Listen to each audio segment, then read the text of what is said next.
बोला संताजी जगनाडे महाराज की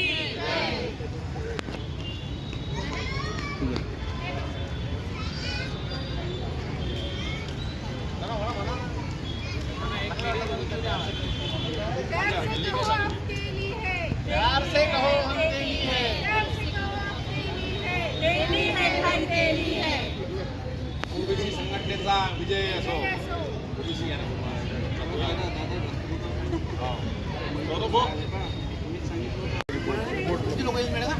बाकीचे चॅनल सांगितलं तरी तुम्ही कोणाला फोनच तरी केला कोणाला पत्रकार व्हॉट्सअपवर टाकून कोणच नाही आला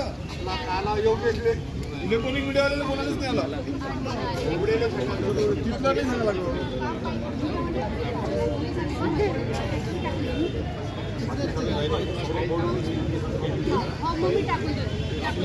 काही कामं मी करून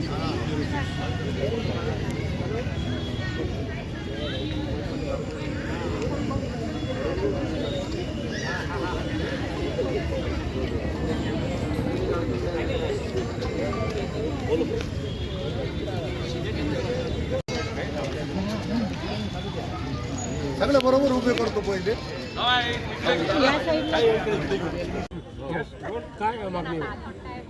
बातमी अशी आहे की आम्ही आज कलेक्टर साहेबांना निवेदन दिलं महाराष्ट्र प्रांतिक तैलिक महासभा अमरावती विभागाद्वारे ज्याचे राष्ट्रीय अध्यक्ष माजी खासदार रामदासजी तडससाहेब यांच्या नेतृत्वाखाली की जरांगे पाटलांनी जे काही वक्तव्य केलं सन्माननीय बावनकुळे साहेब जे महाराष्ट्र शासनाचे महसूल मंत्री आहेत तथा अमरावती जिल्ह्याचे पालकमंत्री आहे अशा प्रकारचं वक्तव्य करणं त्यांच्या स्वतःच्या चरित्रावर वक्तव्य करणं हे फार चुकीचं आहे। या चुकीचा आम्ही अतिशय तीव्र विरोध करतो आहे। तुम्हाला जर मागण्या मागायच्याच आहे तर तुम्ही शासन दरबारी जा ना, कोणाच्या स्वतःच्या पर्सनल ह्याच्यावर तुम्ही कशाला बोलता? जरांगेला कोणी दिला अधिकार की पर्सनल ह्याच्यावर बोलायचं की त्यांचं साहेबांचं हे असं आहे, साहेबांचं ते तसं आहे, साहेबांचं ते तसं आहे? म्हणजे काय पोरखेड लावला का महाराष्ट्रामध्ये त्यांनी? म्हणजे मुख्यमंत्र्यांना ते शिवा देतात, उपमुख्यमंत्र्यांना ते शिवा देतात, महाराष्ट्राच्या मंत्र्यांना ते शिवा देतात। म्हणजे यांना कोणी अटकाव कोणी करणारं नाही आहे का?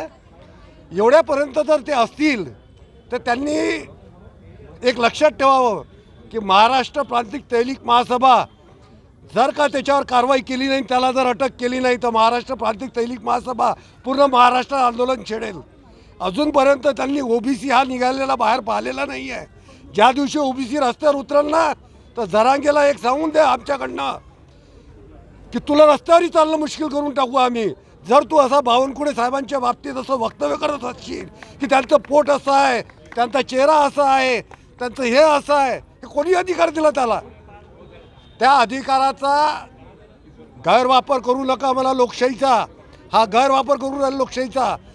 लोकशाहीच्या माध्यमातून तुम्ही जा, लोकशाहीच्या माध्यमातून तुम्ही लढा, त्याला आमची ना नाही आहे। पण तुम्ही जर कोणाच्या पर्सनल याच्यावर आणि विशेष करून आमच्या जिल्ह्याच्या पालकमंत्र्यावर बोलत असाल तर हे आम्ही कदापि सहन करून देणार नाही। त्याचा आम्ही जाहीर निषेध करतो। जर त्याला अटक झाली नाही तर आम्ही महाराष्ट्रभर आंदोलन करू। धन्यवाद।